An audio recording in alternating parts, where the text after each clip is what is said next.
strength and conditioning and how we kind of got to this place so far. Gotcha. So, um, I'm Coach Mark Deppen from Donovan Catholic High School in Toms River, New Jersey. Um, I'm originally from Wilmington, Delaware. And how I got into the strength and conditioning field, into the powerlifting world, was by way of Glen Mills in Pennsylvania. So after I got done with college, trying to go the live the dream of going pro, live the dream of playing some type of professional football. I finally, I guess, woke up in life and pursued a goal of I always want to be either like a probation officer, either like a DEA agent, work with kids, coach, something like that. Were kind of like the avenues I wanted to go for my career. So I had a lot of friends that worked at a school, Glen Mills in Pennsylvania, which was for court ordered kids who were pretty bad to go and live and stay on this campus up in Glen Mills, Pennsylvania.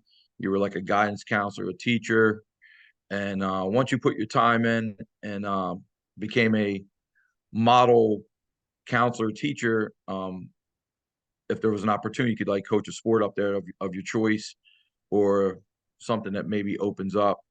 Um, so while I was at Glen Mills, my buddy Willie Croner was a USAPL top two guy, always compete against Tony Harris in the USAP Nationals and all that kind of stuff. So he was a big time lifter. Dave Barno, God rest his soul, was a huge strongman, IPA guy, world record champion, um, and a host of other guys who were on this campus working, were affiliated with strength and conditioning, the powerlifting team there at Glen Mills. So I was there for a couple years, and they had an opening, and my buddy Will was like, "Hey, you should talk to Coach Hill about coming on with the power." And at this time, I knew nothing about powerlifting. We all strength trained for our sports in high school and college and this and that, and you do the stupidest shit.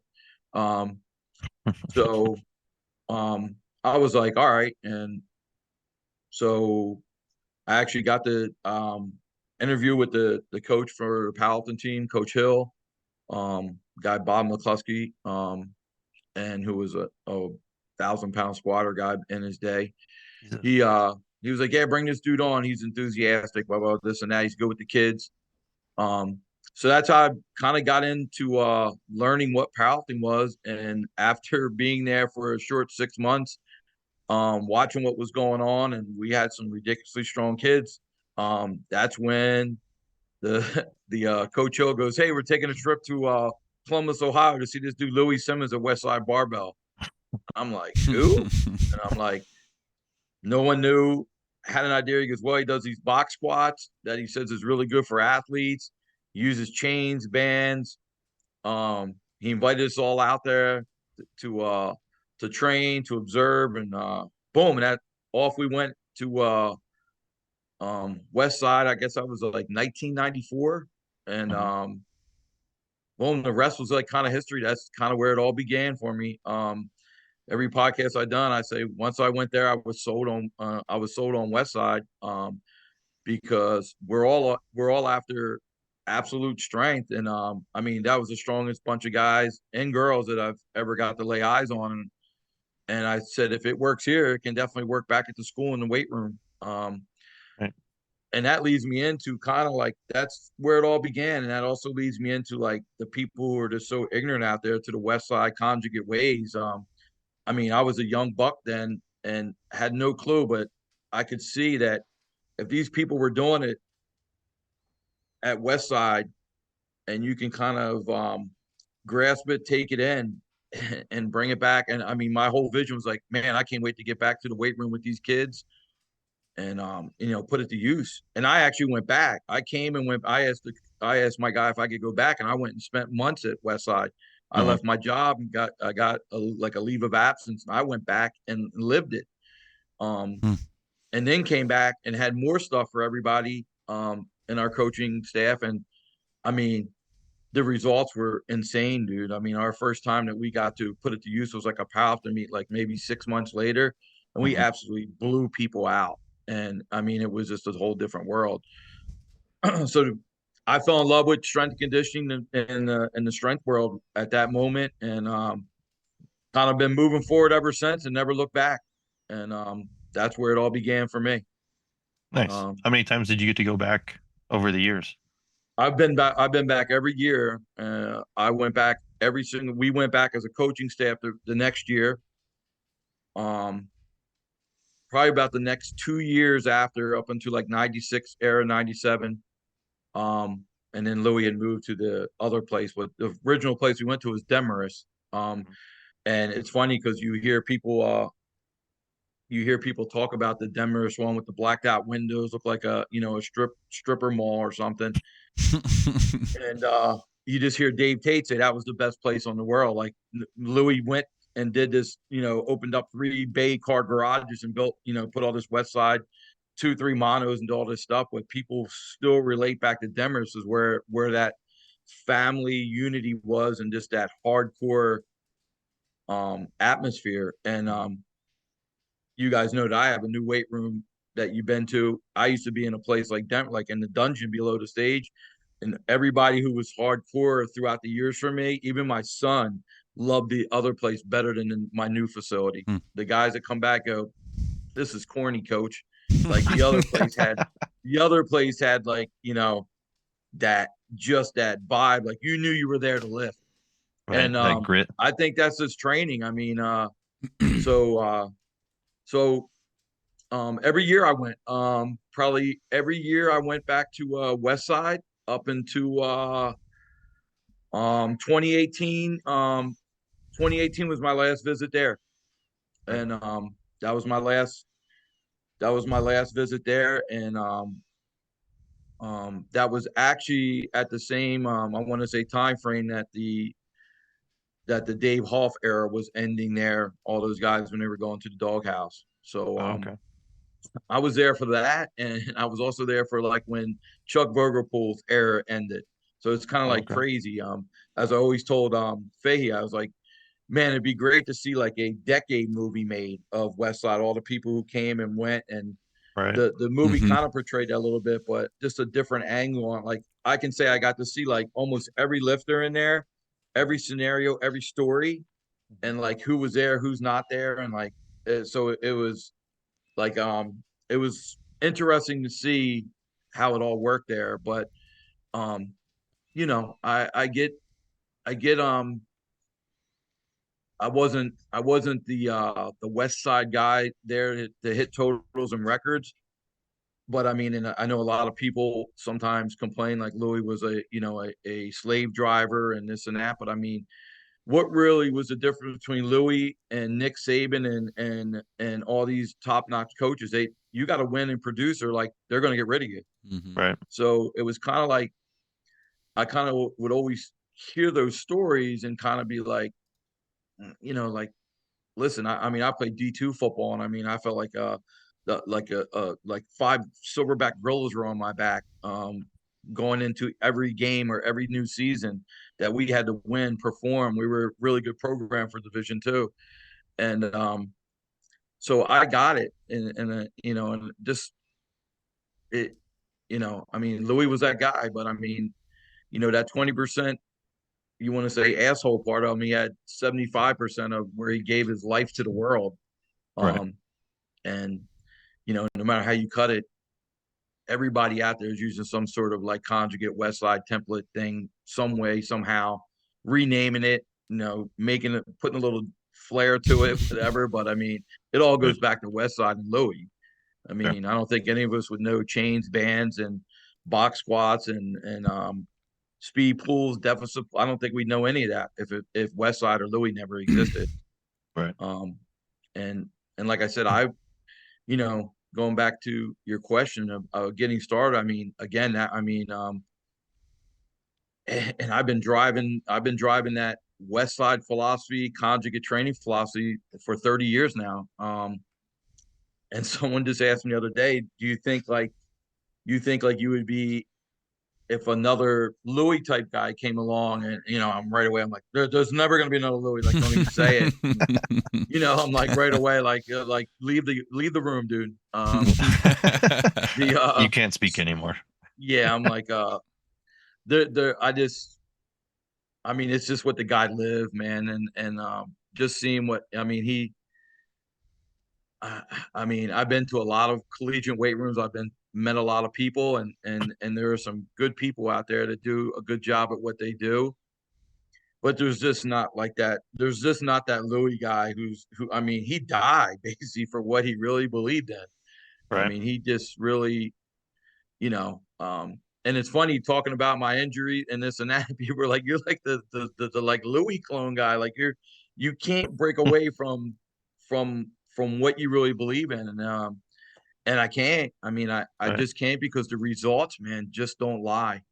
I Right. mean, and I'm still 30 years later, maybe tweaking this, tweaking that within the program, but it basically all comes back to like I've never steered away from the West Side conjugate training template way of life, and Right. Yeah, I I've was gonna say survived you're pretty diehard with the sticking to the book of methods type stuff and the stuff you learned directly from there, right? 100%. And old schools, like some people ask me like, you don't seem to really get into the 5x5 to Louis, and I'm always like that 10x2, then 8x2 wave, 6x2 wave, and then Hmm. chains bands for a wave after that. And just the reason being is I know that Louis kind of put the 5x5 in for a box squat, kind of like to get the big boys moving. Like it was just Right. taking too long. It wasn't Hmm. like he didn't really believe in the sets by two anymore. It was just another way to skin a cat. Hmm. Um, More conditioning. yeah, I mean, I just think that as times changed, Louis had to adapt and change to what he was now being dealt with at Westside, if that makes Right. sense. Right. Yeah. I Well, mean, and you're back in my training a day lot of when I kids was who are already conditioned very well, right? So you're just trying to get them good practice reps more pretty so. much, and I just think that the keeping the form, keeping that body brace, I think the 2 reps is definitely for beginners to intermediate, even to advanced kids. I think is really the real vocal focus there, because I feel like it just goes to shit after like the two Hmm. reps. Yeah. Um, so for me, I know, like I said, a lot of people were like, "Oh, do you do?" And I just and it see, I can always go back to my times at Westside and with Louis, and I'm like, Louis, I remember even having this conversation, and he goes, "Stick to what you're doing. Like you got those kids trained on that. You got you're into is what you're doing." He goes, "Just keep them moving." And Right. it wasn't like he was even saying, "Nah, get away from that now. Not go to this." Like it wasn't. I mean, Louis when we had our conversation was really like old school with me. Mm. And I maybe just because I was there way back and was way back and got to seeing it. And I mean, even like they got into like the suspended good mornings with chains in the rack, and he was like, go ahead and do regular good mornings with the kids, with the yoke bars or regular bar, all this Right. fancy stuff you don't got to do. And I mean, so um, I think that's kind of what changed over the years, was this little adapting to what now he has to work with. This same as us with Right. athletes. Sure. We've got to make some change. We got to make some changes on, what you got to work with. I mean, I got Beast right now.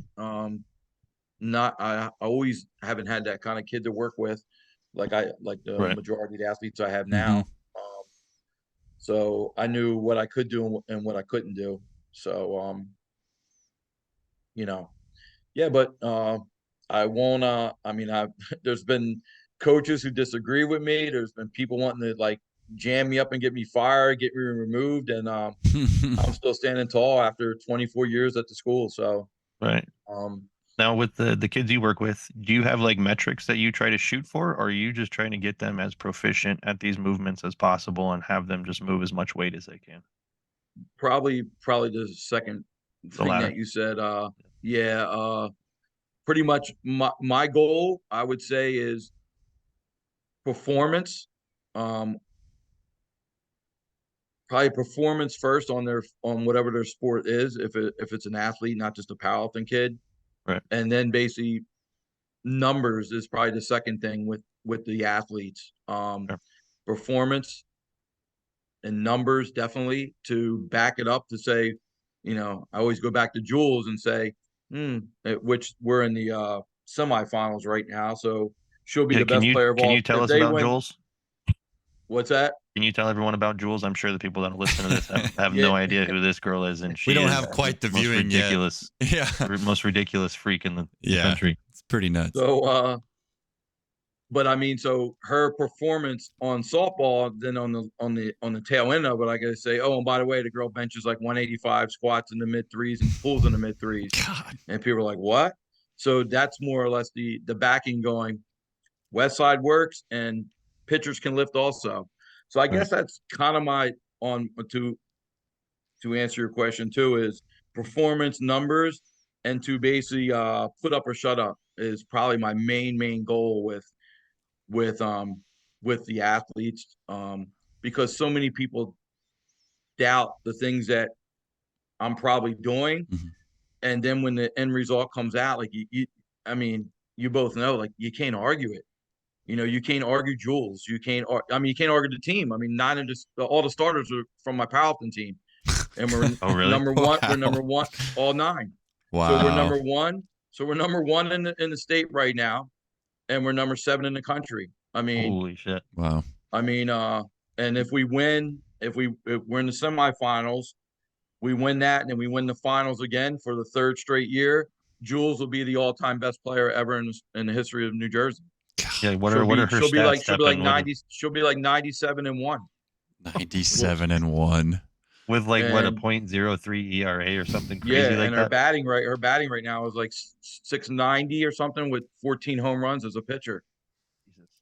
What? So And she you're saying has the whole starting team of and the in power 3 years she has 600 strikeouts. oh my, God. and that So whole she missed team COVID. They're also all all power nine are lifters. powerlifters. They're on the powerlifting team. How many kids do All- you have that do that are end up being power lifters and multi-sport athletes outside of that? So probably this year, probably like 30. Wow. Wow. So wrestling, um, swimming. So I got a kid who's going to probably. I just had a kid in my meet who this year was one of the best freshmen in the state in swimming. He's on my powerlifting team. He just went to a meet, did extremely well, and he had to go swim the next week. And I mean, he took like 2-3 seconds off his time. And the coach was Wow. like, "What the hell?" And I Okay. told the kid, I go, dude, you're going to be the most built, strongest swimmer in the history of New Jersey. And the dad's all into it. He's like, I can't wait to see what happens. I go, just watch and see. Yeah. He's going to catch a lot of shit and say he shouldn't be doing these lifts and whatever. And he's Right. just going to go and start dominating people. And I'm just that guy in the back. And it's funny because I'm not even lying or exaggerating. I'm the guy in the back going,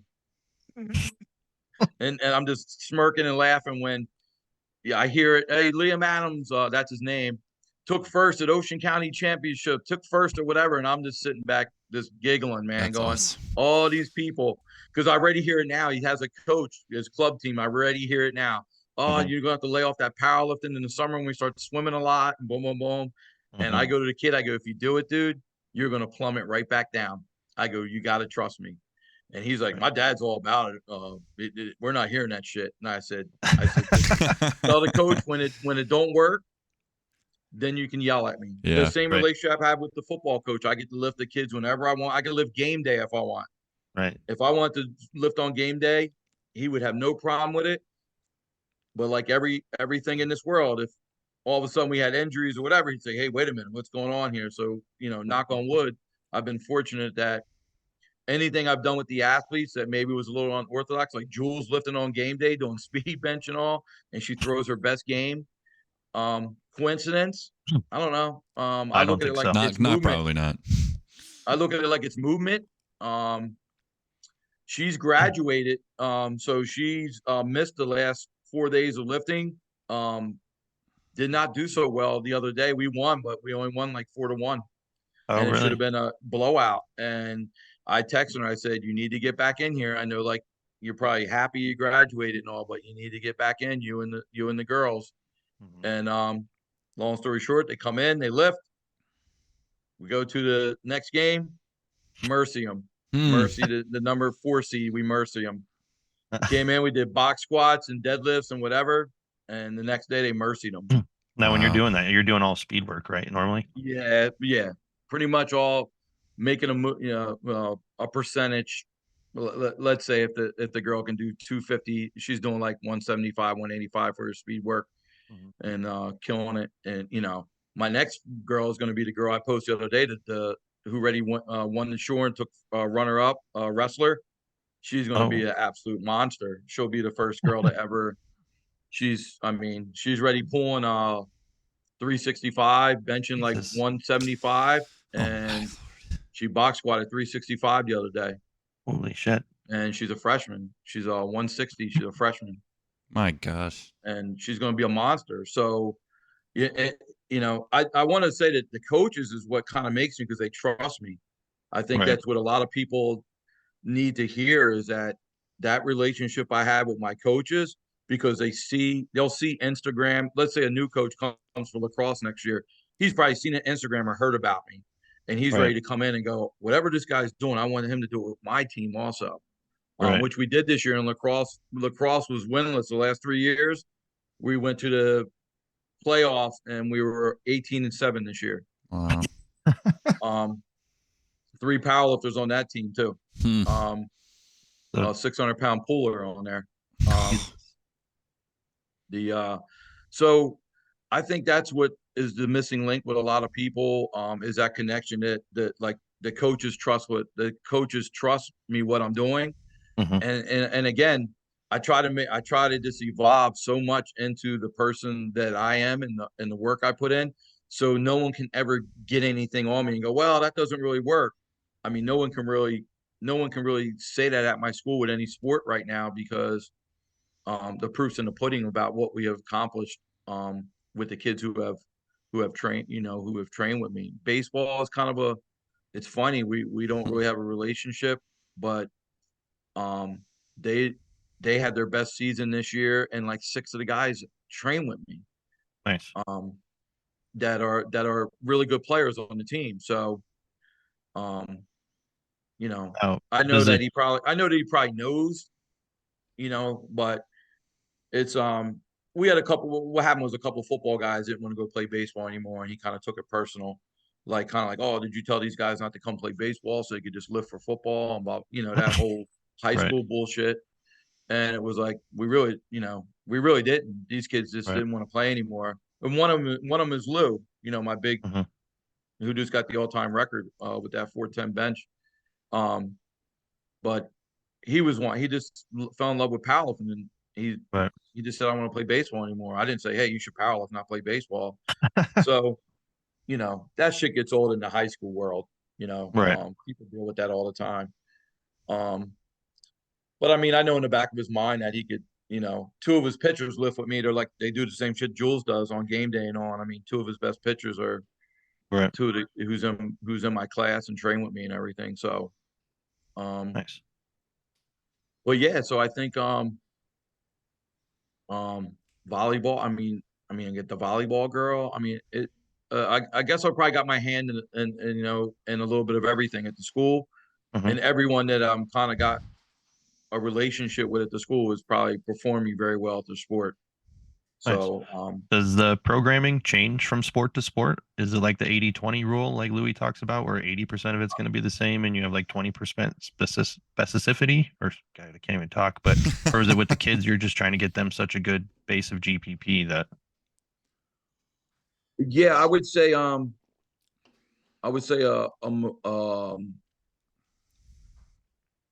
handful.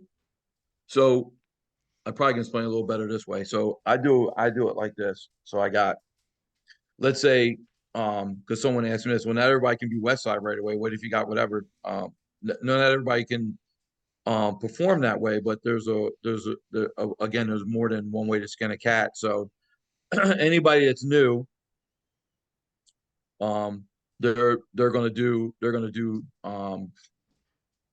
pulls off blocks for their deadlifts, rack pulls, maybe some trap bar, using medicine balls and fat bells and kettlebells to do their box squats.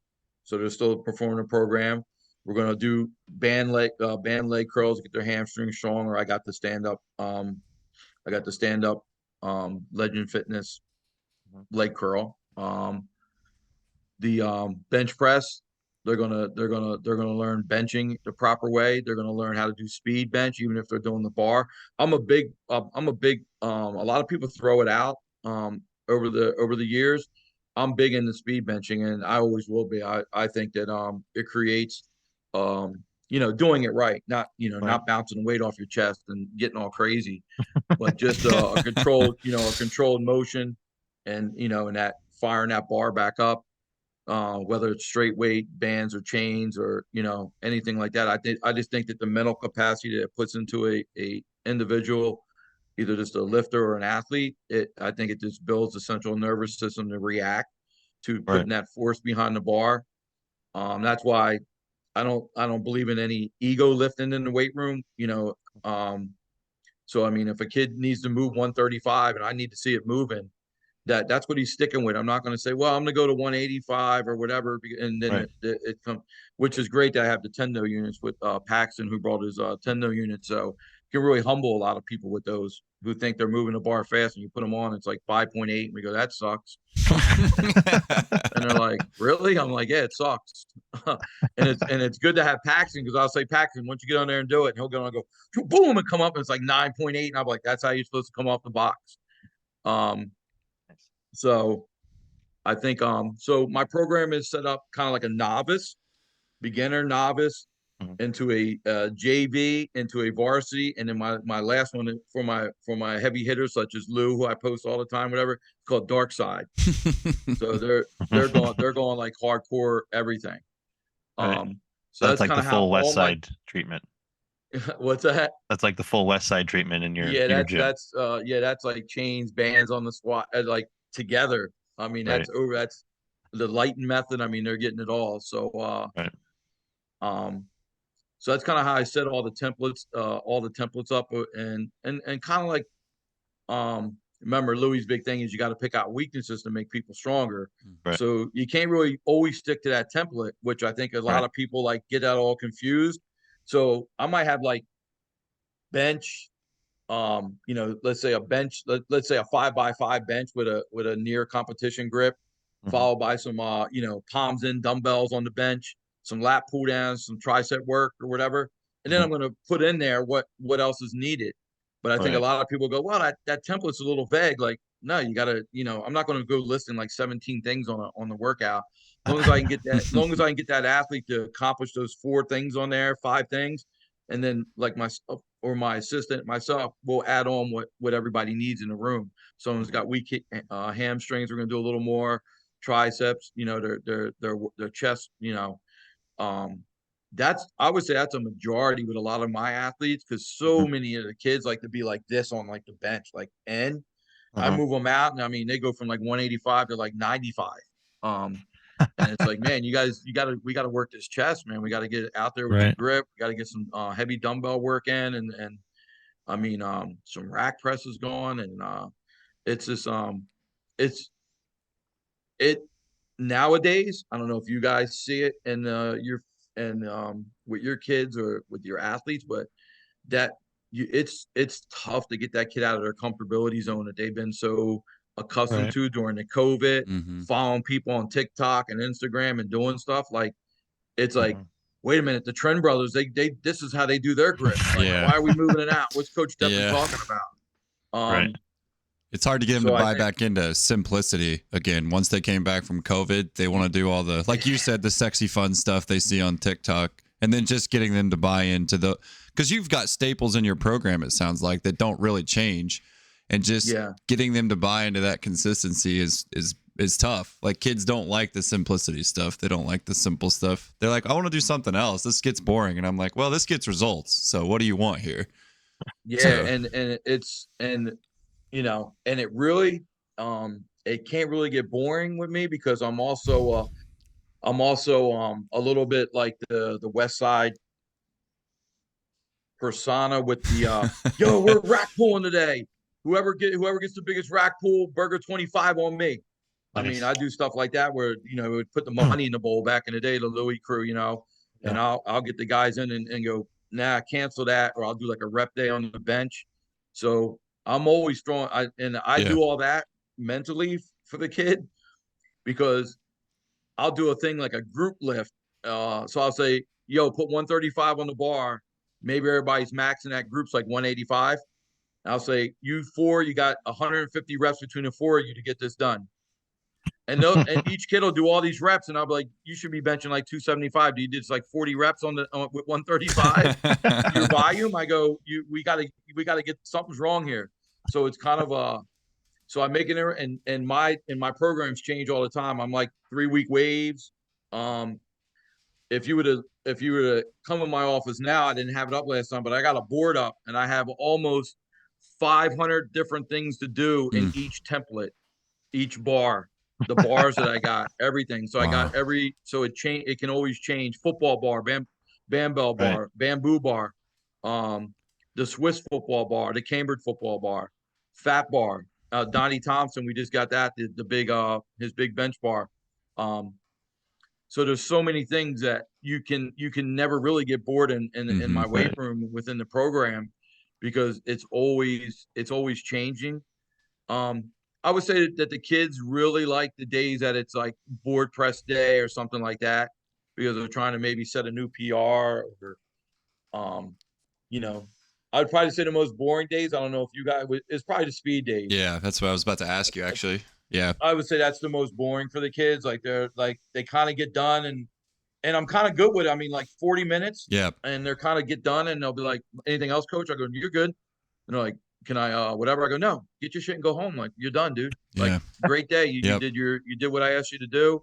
You moved it. You looked awesome. All right." And it's like they leave like, "Well, damn, did I even do anything?" And it's like Yeah. even if you're Dave Tate talk about a lot, even with a board press, like you get it pretty smooth. Walk away like you don't take the next one and get buried into the board and you go, well, I failed on that, but I got the one before. Not really. You kind of failed on the day then because you did attempt another weight that you failed on. Mm-hmm. Right. So you really didn't win for that day. That's a big one to get the kids to walk away like, damn, coach, I smoked that floor press. I'm like, that was good. I was like 5 more pounds than you did like the last cycle we did it. So I said, I'm That's good. that's what Can I Ed get, can Cohen I go said like, too. you know, so I think that's that's a killer with the kids. And like I said, everything that I see now that I deal with where the kids leave the way like that speed day, I guarantee you, and I know so because people tell me a lot of kids will go to a gym and do something else. Yep. Like they'll feel like they really didn't do anything, and I'll know about it because like they'll go with the strength and conditioning shirt on, and I'm like, at least wear like something else. I mean, someone else like, yo, Depp, you got this kid in here. What'd he do today? And I'm like, why? He's like, oh, he's like benching heavy. He's doing heavy dumbbells. I said, yeah, we did a speed bench day. He goes, well, he fucked that up, right? And I'm like, yeah, pretty much. So the whole day was wasted because it was a speed day, and he went and ended up doing, he ended up going and doing basically a max effort Max day effort after the day. speed day. Right on top of it. Yeah, right on top. So that's a tough one I could see that has changed within the program, within the generations that I've dealt with is that. And But with the culture you've built, it seems like getting that buy-in to get kids to do what you want them to do consistently over time because they see the great results that you produce. Is that something that's hard for you to do or to stymie, like to stop kids kind of in their tracks if they want to get off kilter or do something crazy, or they're like, coach, we don't like this. Coach, we don't like this. You don't probably get a lot of coach, we don't like this because they always refer back to the results, or you can refer back to the results like, hey, you want to be like this guy, this is kind of what they do. You want to be like this girl, this is what we do. So you can kind of curve that before it kind of creeps into your weight room, can't you? yeah, I mean, 100%. It just goes back all the time. It's my way or the highway. Yeah. All the time. And I mean, it's funny because kids will say listen, I always say this in every podcast too. There's some people out there that do something totally different in Westside that has some very strong outcomes, some very strong athletes or kids, and kudos to them. It's just not what I do, is what I tell everybody. Like, if we get to the Olympic list, it's just not what I do. Does it work for somebody else or whatever? I guess it does, but I got my reasoning and my beliefs to why I don't do them, and I can back it up with results about why I don't do them. And but there's like I went to the nationals, and there were some strong ass kids there, man. I mean 17-year-old kids squatting 600-700 pounds. And I'm like, damn, I was like, what kind of and the guy it was like this crazy, like kind of like this crazy, like nonchalant program they were doing. And I was like, damn, and then I started thinking, like, am I doing something wrong? Is it time to change? Because man, this kid, I mean, we all look at Lou as a, AK-47 Lou I post up as a very strong kid. But I mean, he would have been like a top 10 at the nationals. Wow. Right. at the Powerlifting American Nationals. So I mean, there are some dudes out there, and some people doing some some other type of programming, and again, it comes down to maybe the kids I saw were just strong. They could have Right. done a program. They could have done a Captain Crunch program and came That's in. what I was about to ask. and Like, how many squatted actual six freaks foot, are getting into powerlifting now? Like, that could be a thing too, right? Like, they're like, oh, well, we have athletic gifts and we're going to do powerlifting too. And a guy that I talked to that was a long-time coach there, that I used to go back against in the Glen Mills days. He actually brought up, he said the difference is that kids are lifting so much earlier than the previous generation. Yep. So kids are already accustomed to a bench, a squat, maybe a deadlift that they were doing like 11, 12 years old with all their buddies in the basement or at these LA Fitnesses or some type of training facility, maybe at a place like you guys hold, like they already started training early. So that, I mean, that kind of makes sense. You don't really get the kid coming in who's benching the bar. Right. I still get a few of those. I get a lot of those. I still get a lot of those. Lou and a couple kids are probably my kids that I got that were already decently strong. So that was a pleasure, but I get a lot of the kids, I get a lot of the kids the same, like probably you guys do, like can't squat, can't get into position to deadlift, and they're benching the bar, they're all over the place benching the bar, putting some weight on, and they're just their lats and their front deltoids can't hold the weight, or so we all get that, but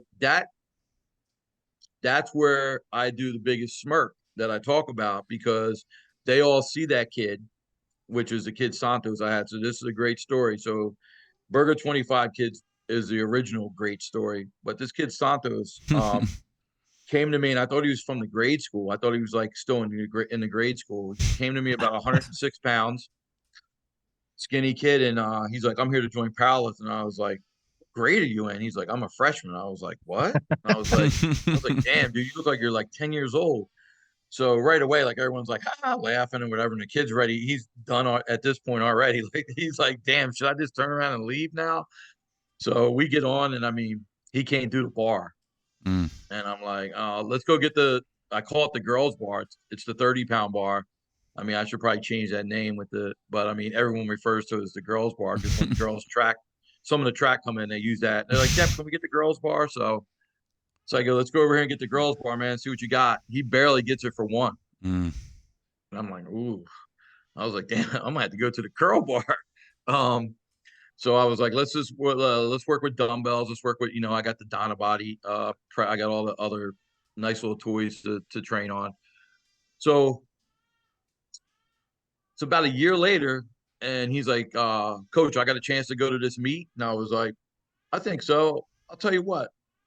We'll see what you hit. We're going to have a little mock meet. We see what you hit. That kid put up 150 on the bench, squatted 285, and pulled 295 at 114. Wow. Like a year later, and just went to Nats this year and took first in the 14-16.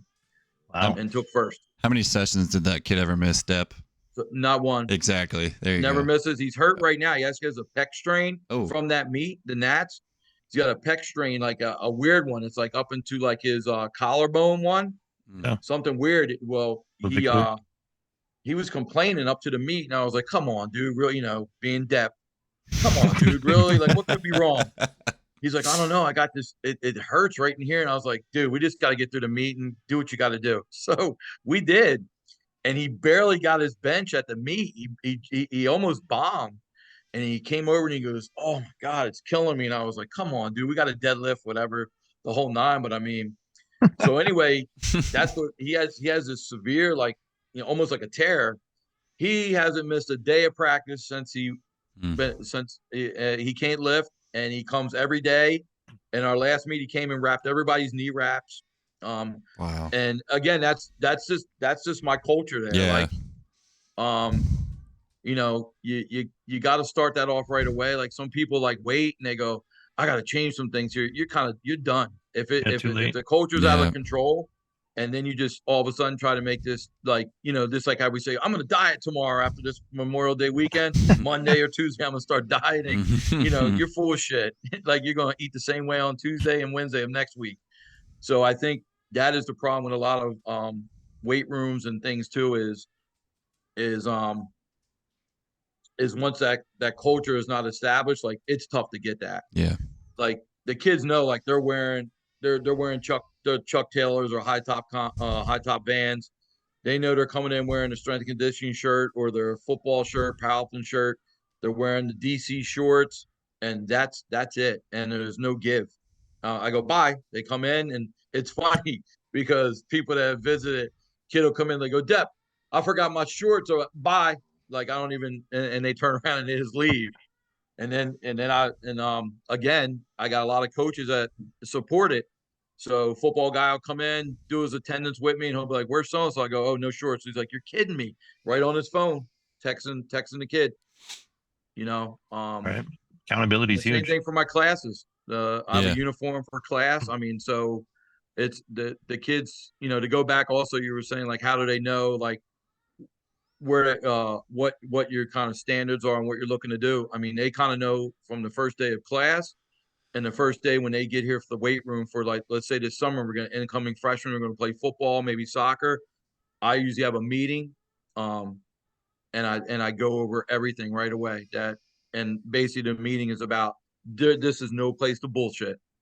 There's no cell phones going to be out. This is no place to come and think you're going to bullshit. We're here to work, and all we do is and produce here. And you'll get your kids that buy in. You'll get your kids that kind of that are scared to buy in. Right. We get a couple of those football kids that like to go to Lifter's Lair or LA Fitness and do their thing because they know that Tommy, who's the power lifter, is stronger than them, and they can't deal with it because Tommy's never, like, the Santos doesn't miss a day. I'm talking about my kid. I call Thomas to train. They know that they can't mess with Tommy to train, so they don't always want to be there when Thomas has his 225 on with strong bands, and they're not able to do that. In their head, they can't deal with that. So we get those kind of, they want to be their own hero where they go with their crew. So I get that sometimes. The one thing that I was actually going to do a hey Instagram thing on, but I had to do like 50 of them to put it out there. The You one can do thing it on that here if you Just want. do it on here. Yeah. yeah. So the one thing I really wanted to say, like, after the last powerlifting meet, I had like the four or five football guys in. I had a wrestler. I had the swimmer kid.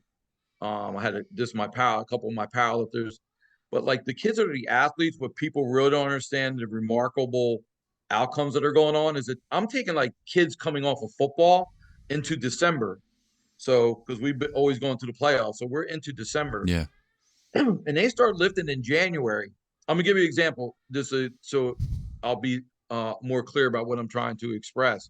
Is my kid that I posted, Kai, I call Big Country. His name's Kai Pritchard. He's a freshman. He's 6'5", 275 pounds. Jesus. And he started for us last year. He started offensive tackle, got thrown to the Wolves, got like all county, everything. A phenomenal kid. really nice kid, not strong at all when I got him. He couldn't squat. He couldn't do shit. I mean, he was probably benching like 95 pounds. Wow. Okay. So we go through football and he's doing his little lift for football, which, is a more of a maintaining thing. But, newer people can get strong in season because they really are not that seasoned in lifting yet, like Lou would be. Like, you know, so he got a little bit stronger in season as time went on. But I mean, he really didn't get into the nitty gritty of training into like about mid-January when he came off a break. So if you think about it, this kid is an athlete that's producing the way that he was. We go to a meet now on May the 20th. So you're talking, and we already had Easter break in there. So he missed a week. We had Catholic Schools week where he missed a week. So it wasn't even like constant training. And he went to a meet and he performed a 325 squat, a 225 bench, and like a 385 deadlift in that short amount of time as an athlete. To me, it's remarkable. Mm-hmm. And that's the part that people don't see. He's not a power lifter. He's a kid Right. like Jules. She's an athlete performing these type of lifts and performing this way. Jules didn't lift all summer, dude. And in November went to her first meet and hit all PRs only after 2 months of training. And I mean, so you can't make it up. You can't bullshit about it. I mean, conjugate and being all about it works 1,000%. I listen, when I first went there, like I said, I thought of this. These are the three sports I thought of: track, wrestling, and football. When I first went into West Side, that it works for 1,000%. Watching the pen presses, watching all the pulls, watching reverse hyper, glute and ham, just everything that you watch, I related it right away. And again, I was this young buck observing all this, and I just said, this shit works for athletes right away. And then when we put it to the test at Glen Mills, I mean, you can't deny it. So I really just wanted to put out there, like people are seeing these lists by some of the kids. I mean, look at Lou. So football, he's an all-state football player, and he's ready back putting up 440 on the bench. Last year he was 405. His squat was 485. Now he's 515, 525. His pulls were 495, 500. He pulled 575 at the meet. You're talking, you're talking about a halftime power lifter, if I'm making sense. With all how I'm like.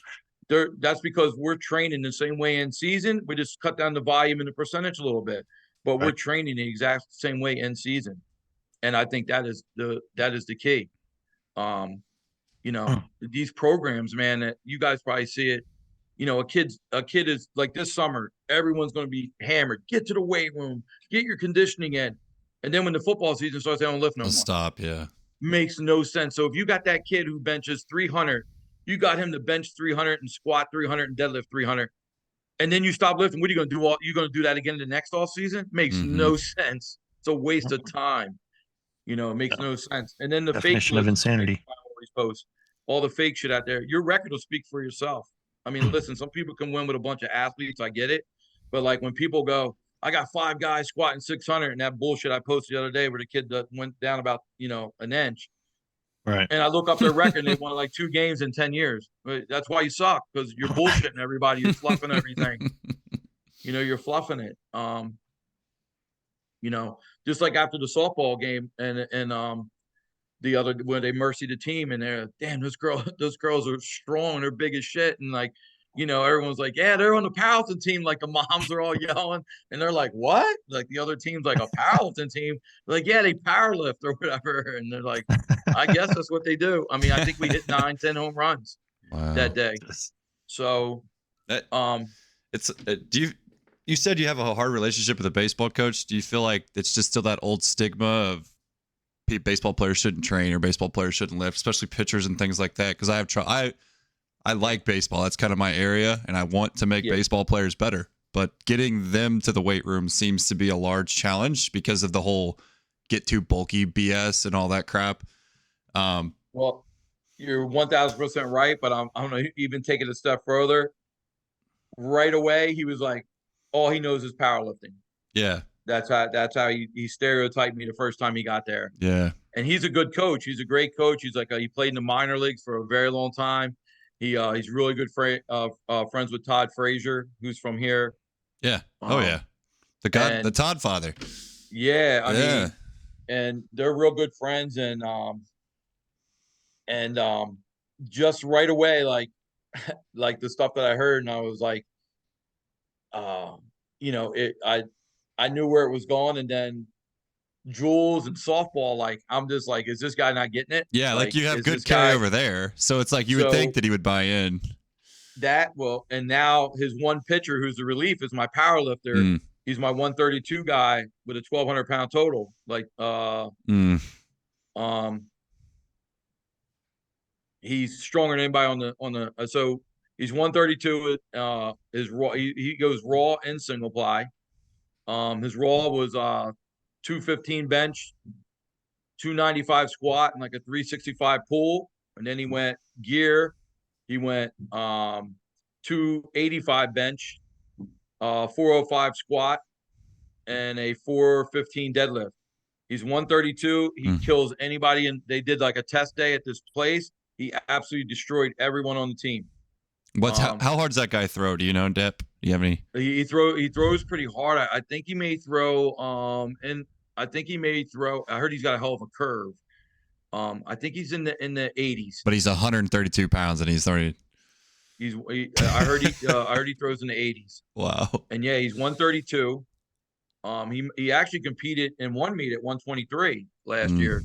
He's like 134 right now, and he comes in and it's funny, and the people are probably like, "What the?" And boom, he starts throwing smoke but I'm like, how do you not get it? Like, yeah. And I just sit back and it's like it's less worry for me.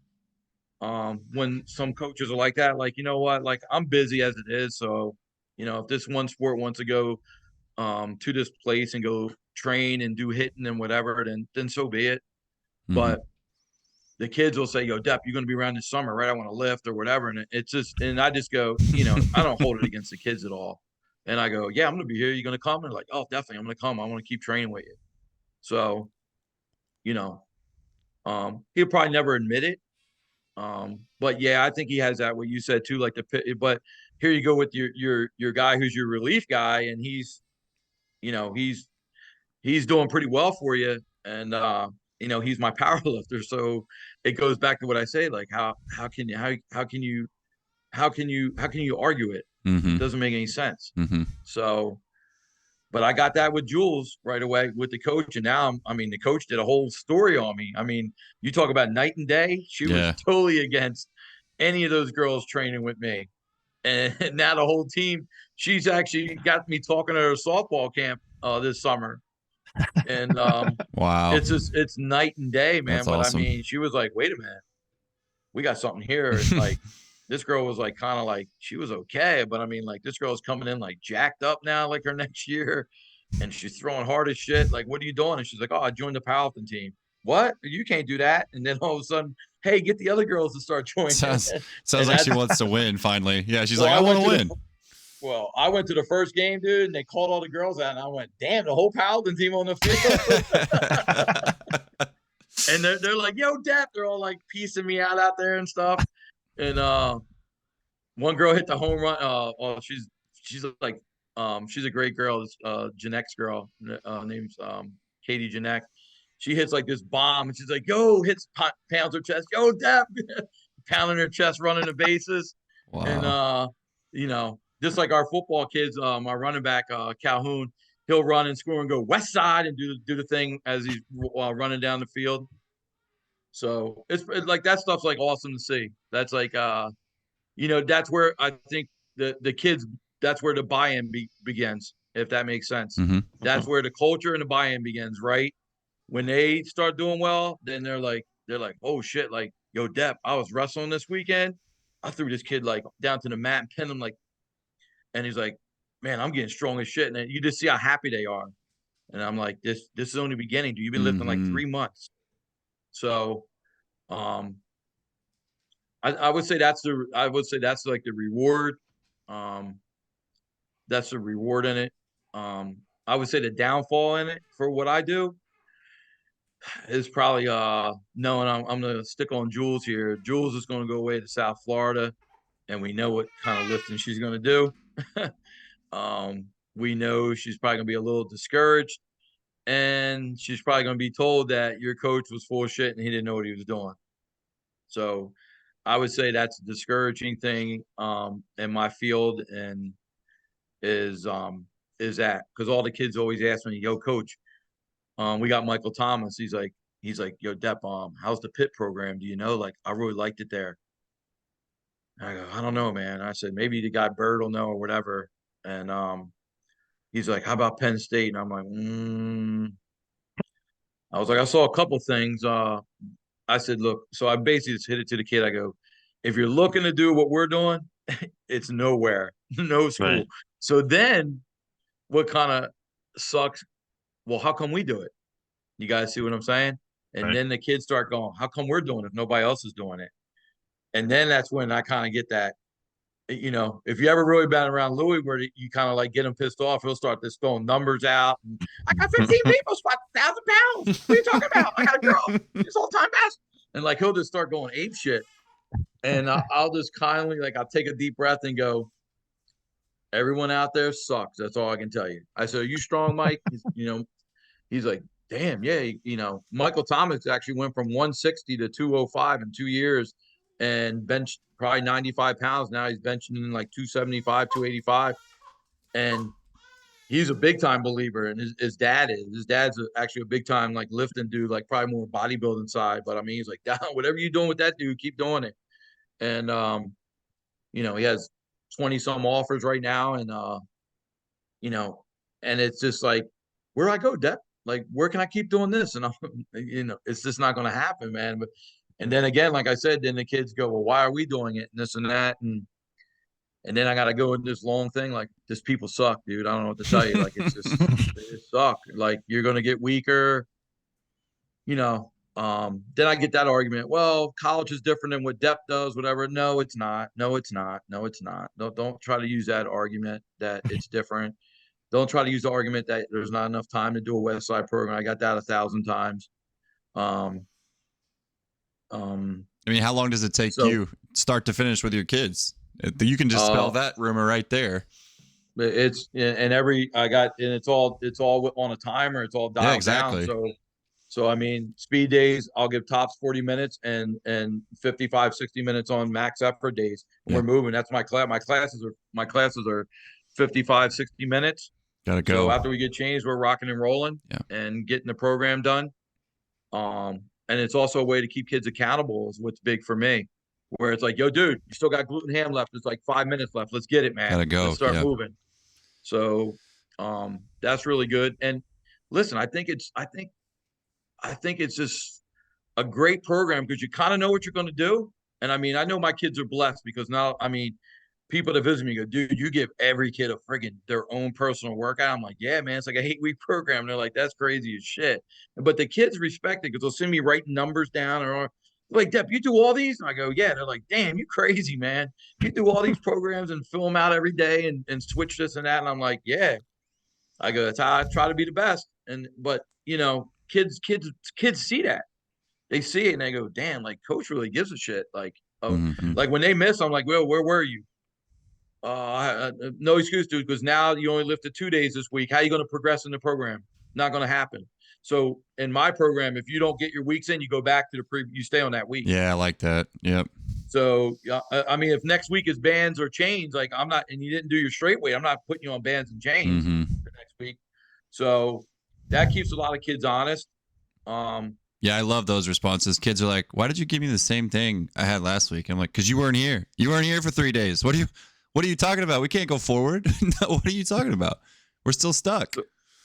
That's good. And you got to keep, I believe the athletes, you got to keep them accountable. Like, I used to be so, would run myself crazy. As I got older, I got smarter going, I'm basically here.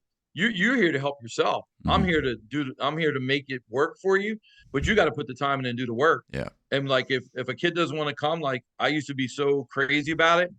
I kind of don't even get into that crazy mode anymore because they're only hurting themselves. Yeah, there you go. And since I'm in with a lot of the coaches, like I'll let the coach take care of it. Like we have a wrestler that's really good, and I'll say, Coach, he's giving me a shit effort. He's in the class like 2 out of 5 days, and he's like, I'll take care of it. You know, kid's attitude will change coming back in, and it's like the kid's like a really good. I mean, he's like a good ass wrestler, and I'm like, dude, you just got to buy into this, man.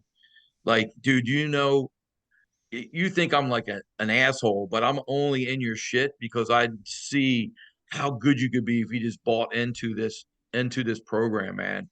Like, you know, you'll be first or second on the podium, not third or fourth, man, if you could just buy in. And he's going like he's getting recruited to go to the next level, and I'm kind of like, dude, like, do you know what's going to be involved at the next level? You think this is hard? You're going to be waking up breakfast, running. Like for wrestling, forget about it. It's probably a whole different animal than football. And I'm like, if you're not making like, and this is my thing too. My big selling thing is, if you're not making it here, do you really think all of a sudden like this kid is going to wake up and change when he gets to college? It ain't going to happen. He's going to be home working at Applebee's, waiting on the table because he dropped out of school, didn't work out for him. The coaches suck. You know, we all hear it.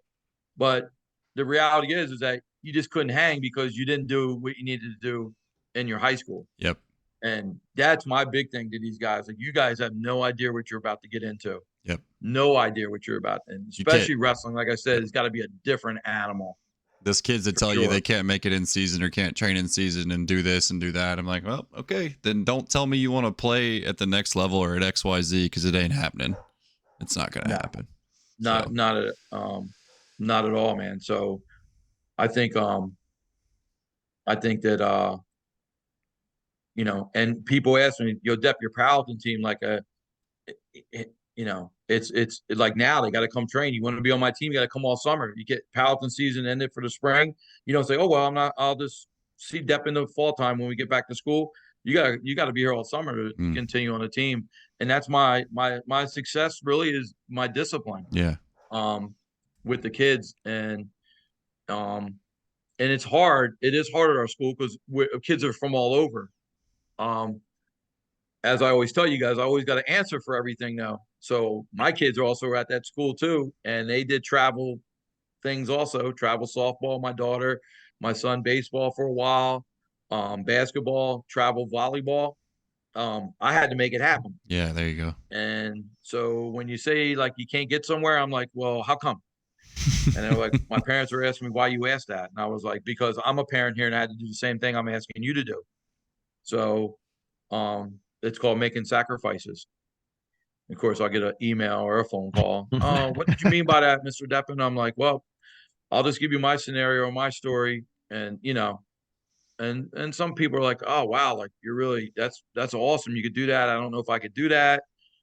I mean, my daughter once played travel ball an hour and 40 minutes away, dude.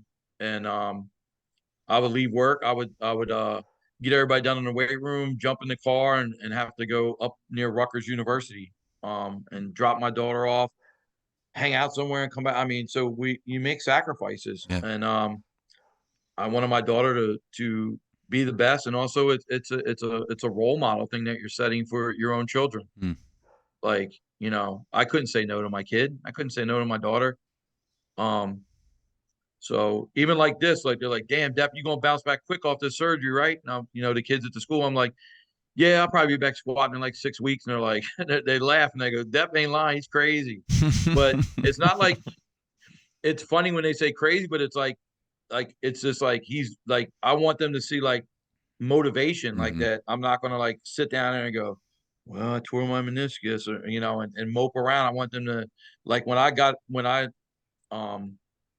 I mean, any injury I had that kids have been around, they're just like, you know, even I got a couple kids that's graduated, and that we were talking last week. One kid, Eddie, that you guys met, he just graduated from Delaware, and he's coming home. He's like, can't wait to train and all. I go, yeah, it's going to be a little bit. And he goes, come on, coach. He goes, you'll be squatting the day after you get your surgery.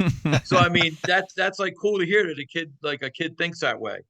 Like, he was like just laughing, going, "Coach will be squatting the day he gets out of surgery. He'll try to do some kind of one-legged squat or something." So I think doing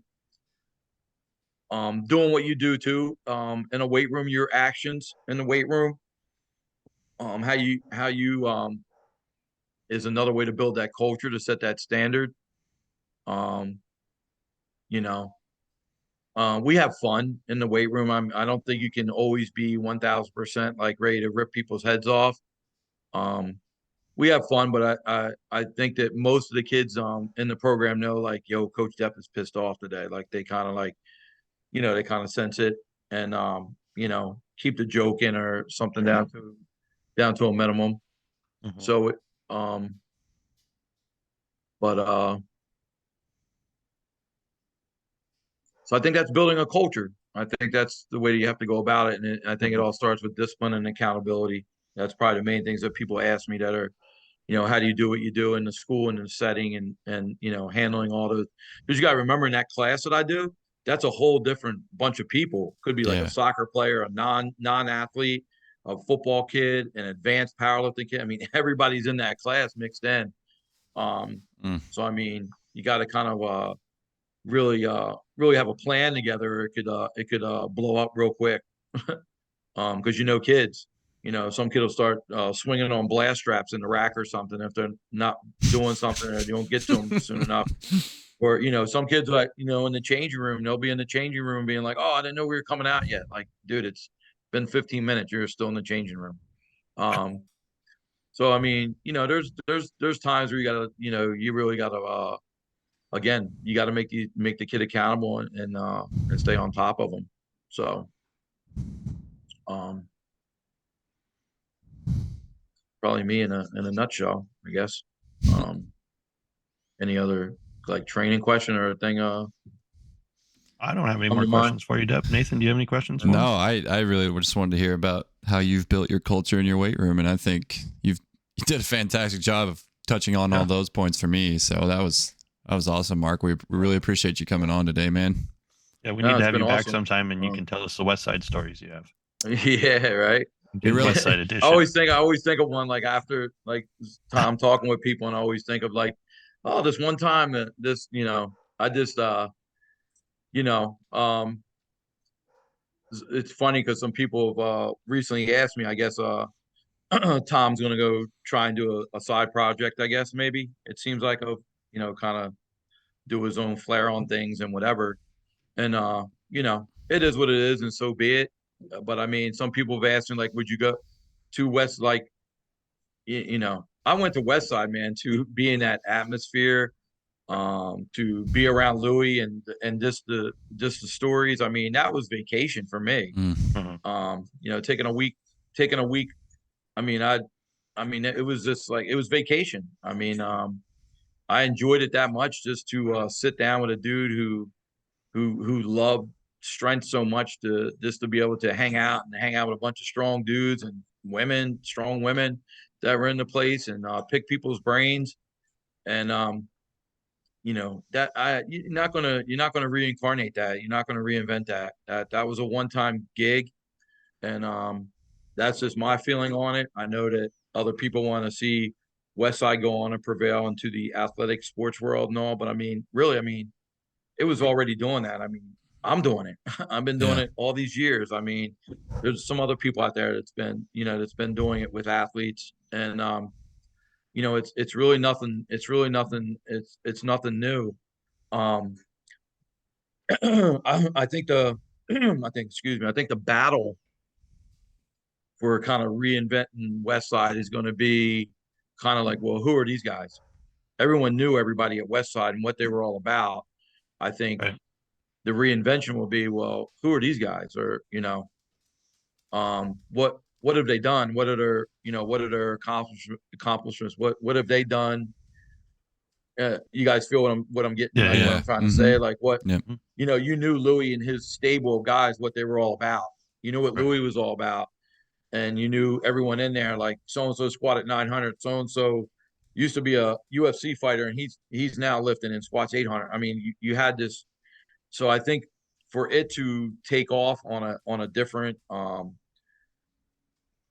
playing field, it's going to have to really really answer those questions for people to really buy in, especially into um the athletic world, like trying to still reach out to like colleges to believe in a conjugate system, you know, even private people to believe in it. You're going to have to bring that, because I mean, really, it was. I mean, if you really want to break it down, probably Louis' last 5 years is when people in the film kind of brought West Side out. Right. That's probably how West Side really got out, was kind of the film, and kind of Louis starting to put some content out there through some of the podcast stuff. Louis starting to put some videos out towards the end of guys jumping on 50-inch boxes, and he had fighters in there and whatever, and that kind of like started to, kind of open the eyes up of some of the people who are strength coaches. Right. I mean, and a lot of people didn't know that about Louis. And I mean, times I was there, I ran Boyles, who was from the Jaguars, was there. Michael Thomas from the Saints. We did box squats together. What's the crazy long hair guy's name from the Mangold was there one time when I was there. A couple dudes from like Cleveland, the Cleveland Indians. I mean, and a lot of people didn't know that. Like people that there were some people there doing some things, but Lou was also that guy, like he didn't really care. No, he wanted the power lifters. Yeah, I mean, later on he started to care, and they started to put the content out. But they kind of like Louis never wanted to do the movie. I mean, Louis. Right. I mean, that's kind of why the Samurai book was by Louis, because he wanted to be like him tell it, not someone else. I guess. I mean, I don't really know what that was all about, but I mean, the guy he didn't care. He knew like what he was doing and what he had, and he just didn't care. Right. So I think it'll remain. It'll in time we'll see how it goes. But when Louis died, Westside died. Like it says in the movie, and the door closes, and that's like no, I would not go back. I would not visit. It's over. I'm only going to try to live the legacy on by doing what I do, and give credit where credit's due. And when the haters come out, and I try to silence them or whatever, and I guess that's the that's the only way that I can I guess pay back Louis for all the times that I got to pick his brain and hang out down there. So, and that's one reason why I'm doing those Instagram things I've been doing. I did the 3 track ones. I've been doing, putting those stories up. I did the track ones. Alyssa Wilson, the cross country girl was probably the most phenomenal story. Because who would have thought West Side for a cross country girl? So I'm gonna keep doing those, and just like again, like people that read those, they go, damn, like I want to bash this guy, but I really can't, because like he's not lying. Like he's not lying. Like he did this shit, and this girl, like, or this kid or this guy. I mean, the one I'm gonna do next is gonna be on my first female powerlifting girl who's a cheerleader, and that one's gonna like just blow people up. I mean, it's gonna be. I mean, she went to top 10 in the world in 4 years. I mean, 1,005 pound total at 109. Wow. Jeez. I mean, even like that's why I'm saying, like I would tell, like Louis was so great that it was just awesome. I'd say, hey Lou, guess what? He'd be like, what's she doing? But I was like, Louis, she just squatted like 305 at like 109. He's like, Jesus Christ, we're on the west side. That's and luckily I had kids that got to go there. I mean, how many people can say that, dude? I had like students that got to go train at Westside. That they went there just to train. Like they're like, yo, Depp, my dad's taking me to Westside. Do you think Louis will let us like lift? I was like, oh, let me call him up. And I'm like, you guys are going to Westside? They're like, yeah, we want to go check it out. And they did. Wow. I mean, and the one time I went with a kid and his dad, and like Vogerpool's like training a kid. I'm like, how, like that kid will never forget that. Wow. Like Vogerpool, that people thinks like this animal. I mean, he's over there like showing a kid like how to deadlift better in sumo. He's got him box squatting, and he's like, sit back more. Like, I mean, it was just awesome. And like, that's the shit people don't know about. People don't see.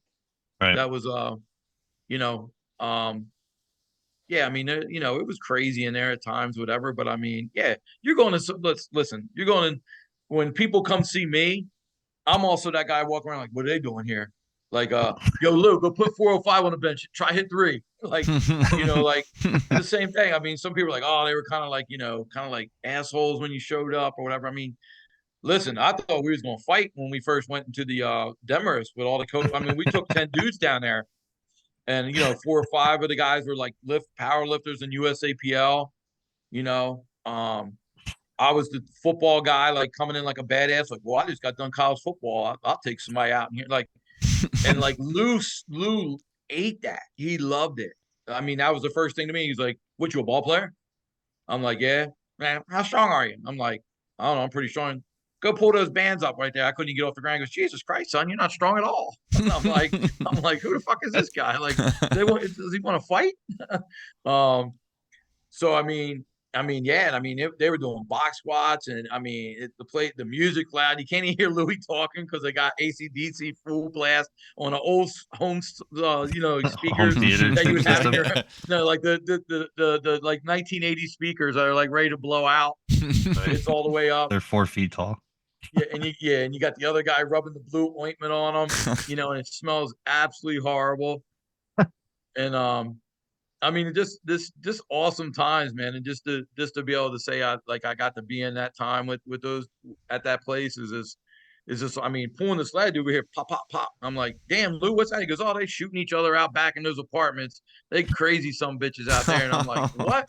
He's like, yeah. One guy goes, yeah, look at my car. They shot my car the other day. A stray bullet. I'm like, we're out here pulling sleds. So you had to be that type of person to buy into that, though. If you guys feel me, like a lot of people, like, yo, that dude's a quack, or yo, those dudes are all this juiced up convicts. I mean, some people just couldn't buy into what Louis was selling and what they were selling. Like right away, I was like, yo, I want to hang out with these dudes. Like, you know, and even the people there were less like, you know, a couple conservative coaches we had, but like some guys just like, yo, man, I want to lift tomorrow with these dudes. And I was like, I don't know if I'm lifting, man. I said, I can't even lift with that girl. That was Amy Weisberger at the time. I was like, I don't even know if I can lift with her. And well, my one dude, Willie, did, man. He went head to head, him, Chuck, and Rob Fusner. And you know, they were box squatting 7-8 plates.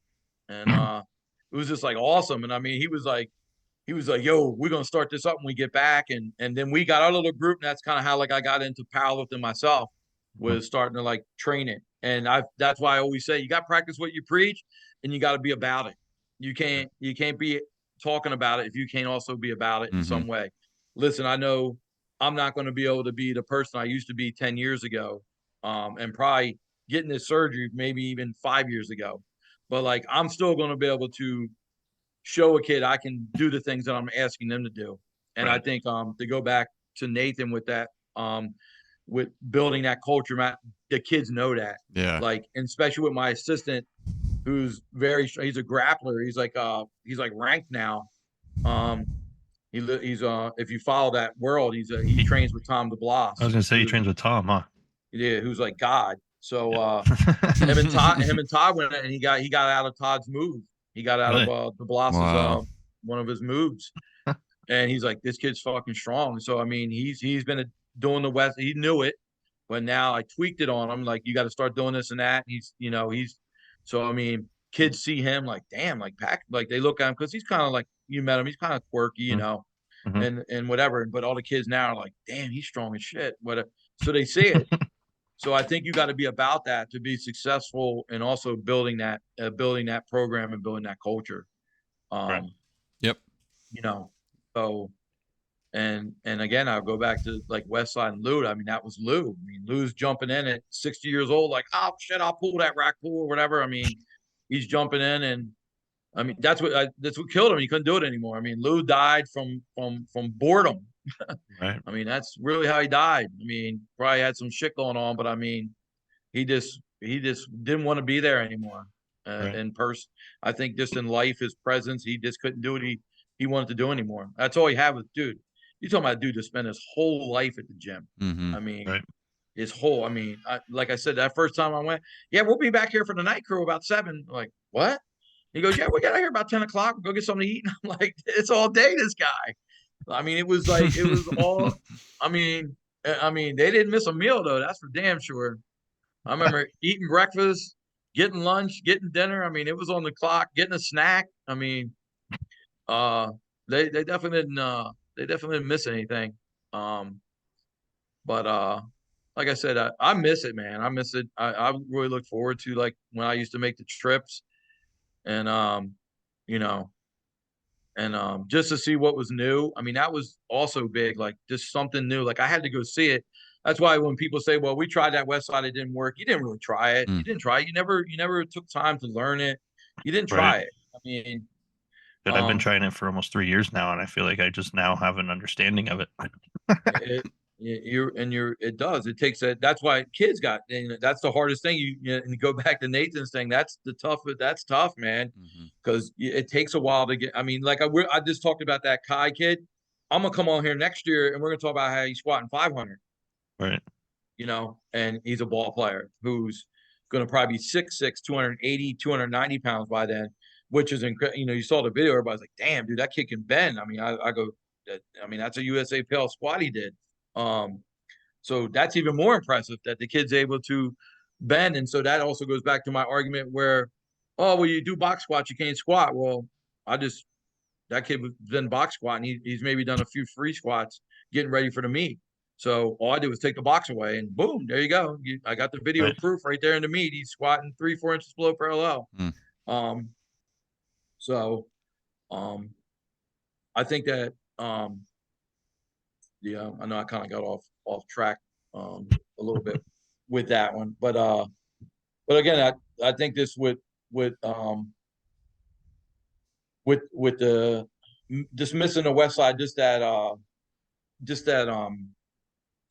going there and that just with the guys, and I know what I wanted to say even me, I had to, when Louis would tell me something new they were doing, I'd be like, Lou, thank you, but when I get there, I want to do it, and I want you to show me. That's just like with board pressing, box squat. When people say, "Oh, it didn't work for me," and then I say, "What the hell were you doing? Like that? What the hell you call that? Like that's not a box squatter." I mean, there's Right. guys that ask me to come out like to a college like somewhere, and they'd be like, "Yeah, we're doing boards and boxes, and we're." And I'd look and go, "What is that, dude?" I mean, like come down, a board press. I mean, you hear like a smack on the board, and they're like barely getting the weight up.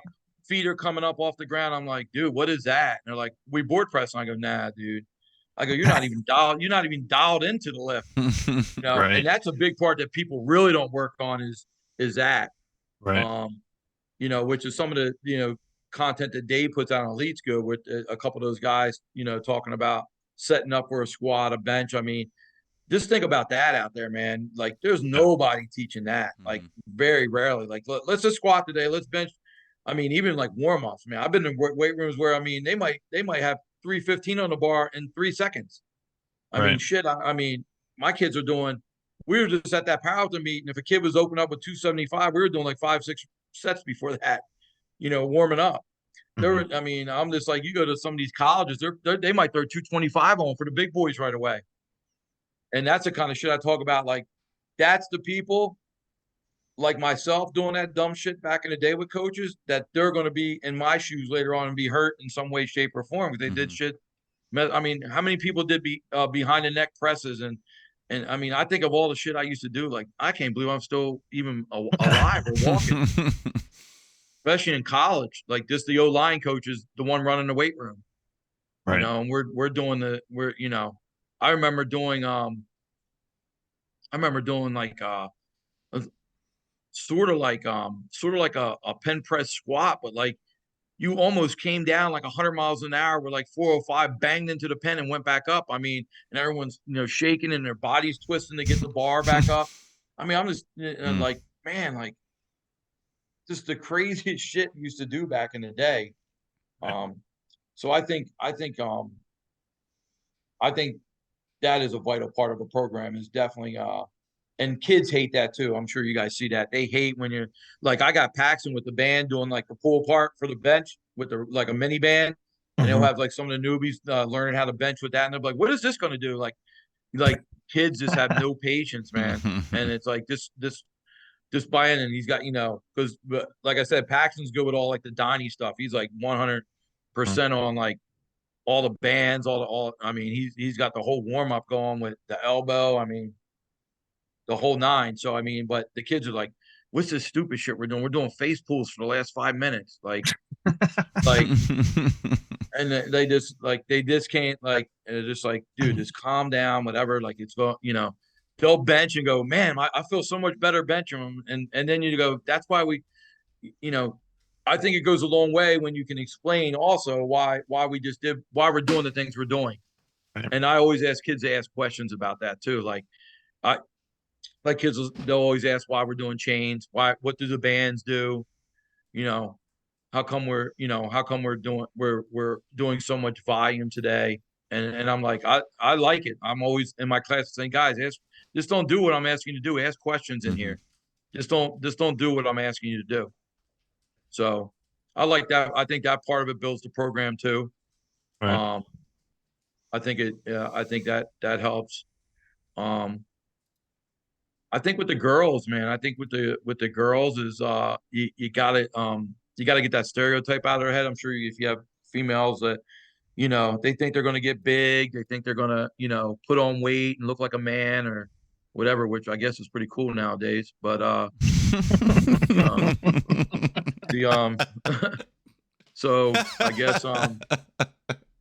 guess they think like they're going to get like so that's a tough one. That's like a tough one to break that down. But then when they start like I guess with me, a lot of girls will do like the arm flex. They'll be like, "Hey, coach, look, I'm getting a little muscle," and they do a little arm flex. And I'm like, "Yeah," I said, "You did. You look like you," and like they start to like it then. So that's Right. that kind of breaks that stereotype, I guess you could say. What I found with girls is, especially if you get them in powerlifting, is that they learn that they have to eat food to be able to lift heavy. And now all of a sudden you get rid of eating disorders, and then they start to look good because they have muscle, and then it's like, oh, this is what's supposed to happen. It's like, yeah. Yeah, definitely. Definitely. And what's funny too is that some of the girls who want to say lose weight or whatever, and they really don't try to do it, and all of a sudden, like they're like, let's say it's a 160 girl. I mean, and now like they're like they weigh in for the meet, and they're like, I'm only like 148, and I'm like, good. And I'm just thinking, I was like, you're moving, like we're doing a program where you're shredding some fat, you're gaining, your and then you get the other thing where I'm like 130, I was 124 in the summer. I'm like, yeah, I said you're getting some muscle, the whole thing. Muscle weighs more than fat. You're going on and Right. on, but so it works in a good way, and sometimes it's like also it could be your worst enemy too, because now they're like wondering why like they're weighing more on a scale, which we know you Right. should throw the scales away. I mean, it's funny. I got the pre-surgery thing, and I got on the scale, and I was like 264, and I go, damn, I go 264, and the guy goes, you don't look that heavy like that. I go, I carry it well, man. I said, I don't get step on scales. And I'm making this whole thing up. And some lady that is helping him, she goes, yeah, she goes, I threw my school out a long time ago. She goes, it was lying to me every day. And I said, yeah, that's how I look at it. But Get it yeah, out I of mean, here. we all know scales can be, scales can be a killer. So It's arbitrary numbers. Me and Nathan have talked about this before. Yeah. You give someone an AMRAP and they're like, "Oh, I got to hit 10." It's like, no, just do as many good fucking reps as you can. It doesn't matter. yeah, Like, yeah, I what do you guys feel like in your and what's a pro and a con, like a couple pros and cons, like for you guys, and that since I'm in a whole different kind of setting,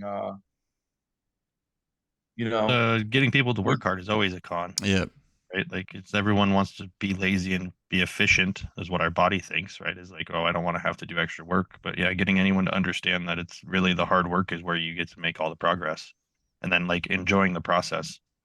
Because once you Yeah. get to the goal, like what's next? Well, you got to have another goal. So 99% of the time is the process. Yeah. I think one of the cons is not having an endless supply of athletes to roll through my door as well. Like you have a nice, it's good depth that you have people coming to you constantly over and over and over and over. So you have that nice stability of kids that you know are going to get to train. Whereas like Alex and I, we've got to bait line, sink and hook these people to get them to come through our door and to actually commit to what we want them to commit to. That's kind of hard. So Yeah. Yeah. I did a little a side thing with a guy, and it was good for a while. And like I said, once those kids were gone, it was like you had to rebuild another group, and it was like, yeah. so I mean, I know what you guys deal with because like I did it for a little side gig with a guy, and then everybody started opening places up, and everybody. Do you guys deal with that where you're at? Because like Not where I'm when at. me and this guy did it, like man, like it all of a sudden like the velocities opened up and the Parisi schools. I mean, they start popping up everywhere, and the kids like, oh, you should see how beautiful this place is. We were just in a place like Westside that we Right. had like a Right. 1-car garage that had like reverse hyper, a rack, a gluten ham. I mean, you fit like 5-6 people in there. Right.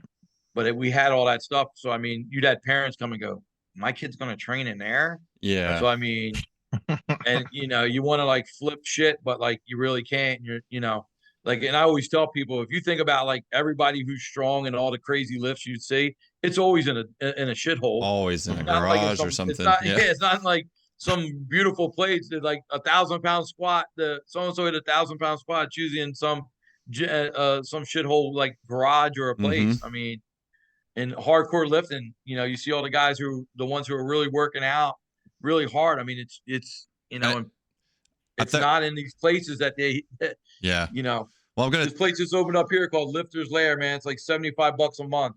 Beautiful, beautiful. But I'm like, you can't lift in here. Like, if I came in here 10 years ago and wanted to do what I wanted to really do, I mean, they would kick me out Yeah. they would kick me out before I got done the workout. I'm going to talk about it at the conjugate seminar probably because that's where I started was in the garage. So you've got to get some, those are good clients that are coming to you if they're willing to come to your garage and just die in the heat or in the cold or whatever it is. And they're so desperate and dedicated to trying to get results that they're going to make it work regardless. So those are the type of people that I miss and like try to find, but it's really hard when like, yeah, they get comfortable. You build them a nice facility with all these racks and these tools and these bars and things like that. And it's like, yeah, they get kind of comfortable with what they have. But it's like, man, those people that were in the garage, those are the ones you want to train because they're coming to your house and just this random garage with just a few pieces of equipment, but they're so dedicated to what they're doing that they work their absolute ass off. So yeah, that I hear you. That's how it was at the place we were at. The people who came like really want to be there, and then I'll see those kids sometimes. They'll say, "Man, remember those days? We call it the shack." And I'm like, remember those days at the shack? It was like 150 degrees in there. I'm like, dude, and I mean, just the like that was a good time. That was a good time in life at the shack because that was like a mini version of like my weight room or like a West Side feel with having that set up the way it was. The So yeah, I feel that for you, for you guys that way. I would say my biggest accomplish as of late is I got a phenom girl coming who actually moved her whole life to come here, powerlifter. She plays softball too, and she's pretty good. She's really good. She likes our softball. But she's really her heart is powerlifting. And I just happened to meet them at a meet, and the dad talked me from Fort Lee, which is like an hour and a half from Tom's River, and the girl was like, "I want to go where that guy Depp is. I want to go to the school because she got to see like Jules and the girls compete." And dude, that dude sold his house and everything. He moved down to Tom's River to start school this year. So I mean, you That's talk about awesome. dedication, wow, bro. yeah, And he has to go back up to work. he still works up there, but yeah, they sold their home and they got a home here in Toms River. Wow. And yeah, Wow. Awesome. so I mean, that's like this awesome that someone would have that much faith in you to but I mean so that's a good feel story for the time I put in, and I'm starting to actually get a few kids who want to come and like power lift at the school. Mhm. Nice. And now with the softball, with with all that, there's 2 girls coming next year, and the first question was like, how do we join the powerlifting team? So I mean Wow. that's like funny. It's like really cool. Like they came and visited, and that was like their first question, like, Wow. how do we join the powerlifting team? Nice. So it'll be funny this summer to see, like, that's probably the expectation, to see, like, because there's about 3 or 4 girls that play that don't, and I'd like to see if they come on over to the dark side now. Right. Um, If there is anybody One- listening to this that is in New Jersey and wants to power lift or get really good at sports, or actually anywhere in the country, go see Depp. He's in Tom's River. It's a nice place. Burger 25 is almost worth the move on its own. So, yeah, now they're going to be down here by where I live now. oh, The you new don't even one. have to go far. Nice. Nah, I won't have to. I'll get to go in there and harass the staff in there too. But yeah, a lot of my success too, like you saying that, like it's been a lot of parents and support. I can't I probably wouldn't be where I'm at and have the things I have if it wasn't for a lot of the parents. Um, you know, Guy did all the bathrooms, all the flooring for me. A good friend of mine, Pete, the Burger 25, his mom, Aiden's mom and dad. Even back in the day, they put air conditioning. A guy who had about 9 kids come through the school. Wow. They put air. My place used to be in the basement, in the ground floor, and dude, you couldn't even be down there. If it was 100 out, you couldn't be in there. So we'd have to close. Like we couldn't go and train. So parent put in a AC unit, cost a lot of money. So I've been blessed. I need a piece of equipment. Administration 100%. So for a lot of people out there looking to get it. I mean, you gotta fall in love with your administration, because they're the ones that make that decision on getting you new stuff. Um, why you need something new. How come we're doing this? How come we're doing that? You got to really be on your A game. So you can basically sell what your product is. So I think that's big for people in my position that and I think, like I said, I think um the program has sold itself, I guess I could say. The results and the program. So um kudos to that, I guess. But Yep. You're definitely killing it, Depp. So Kudos keep up to the good you. work. Yeah. Kudos to you. so the next step is we're actually the wrestling coach is building a room behind mine. Oh, nice. He's gonna have like a 3,000 square foot wrestling room behind my building. So I mean, they were all for it. He proposed it. He's building the wrestling program there, and again, another fan of mine. And he actually was a big selling thing. Was like he said, well, it'd be awesome, like behind Depp, because we could wrestle, go lift with Depp, break the groups up when we're up at the high school. Like we can't really send the kids down to the weight room and break it up. So I mean, and administration was like, that's a great idea. Keep the kids all in one place. So that was a great thing that he came up with. We actually talked about it, and he presented that in the thing. And to administration, that looks good. Like, hey, kids aren't wandering around. They got to lift. They don't have to walk down from the building and just go right, go in one door and out the other to be lifting with depth. So yeah, that project starts in July. So we're going to be So that'll seeing be some huge. state champion wrestlers here in the next couple of years, then, huh? So yeah, he's got some kids coming in, and I'm meeting with the wrestling next week. We're gonna have a meeting again. What I was telling Nathan, they're gonna set the culture right away for the kids who will be coming in. So That's awesome. Those kids Those work some their pretty- fucking asses off. So yeah. So it should so again, just some and I'm gonna get a piece of like 40-yard turf inside there. oh, nice. There you go. That was like part of the agreement. They're like, what do you want out of it? And I was like, if you could just put like 5 yards wide and a piece of turf just to do some stuff in there. Nice. And so that's going to be in there. So that's going to be pretty awesome. We're gonna see Depp throwing in some sprints in the future. Yeah, maybe. It's funny.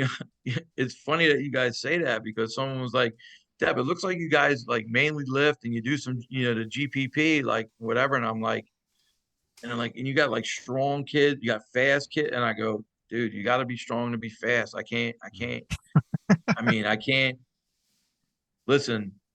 When the summer comes, there'll be a lot more of downtoning, the emphasis of lifting more, and a little more because we start football right away here in New Jersey. So, right when school's out, so the emphasis will be a little bit different, but there's really